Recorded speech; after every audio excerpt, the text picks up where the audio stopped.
దీని ద్వారా ప్రతి నెలకు ఒకసారి మేము మీ గ్రామంలో ఒక మీటింగ్ అరేంజ్ చేస్తాం.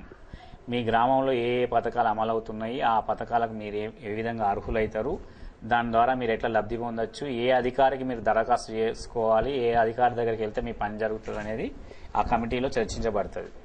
దాని గురించే ఈ మీటింగ్ అనేది అరేంజ్ చేసినాం.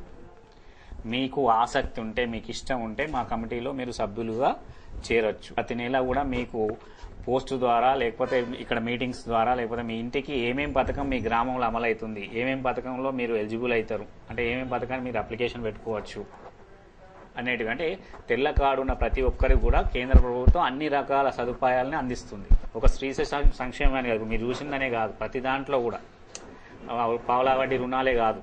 చాలామంది ఇప్పుడు ఏమైంది, రాజకీయ నాయకులు దాన్ని హైలైట్ చేసుకొని మీకు పావలా వడ్డీ రుణాలు చెప్పినారు. అంతకంటే మంచి మంచి పథకాలు కూడా ఉన్నాయి గ్రామీణులకు సంబంధించి. అంతకంటే మంచి పథకాలు అంటే మీ పిల్లల్ని చదివించుకోవడానికి, లేదా మీ పిల్లలకు సరైనటువంటి ఆహార పోషకాలు అందించడానికి, ఇక రకరకాలైనటువంటి కేంద్ర ప్రభుత్వ పథకాలు అనేటివి ఉన్నాయి.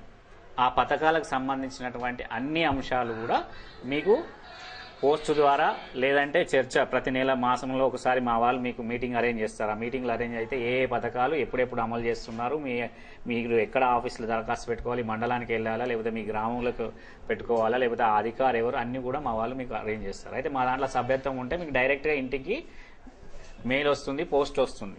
అప్లికేషన్ ఫామ్ ఎట్లుంటుంది, దాన్ని ఎట్లా రాసుకోవాలి, అవన్నీ కూడా మీకు రావడం జరుగుతుంది. మీరు ఇప్పటి వరకు అంటే మీ గ్రామంలో ఇప్పటి వరకు మీరు ఏ కార్యక్రమాల ద్వారా లబ్ధి పొందినారు, మీరు ఏమైనా చెప్పగలుగుతారా?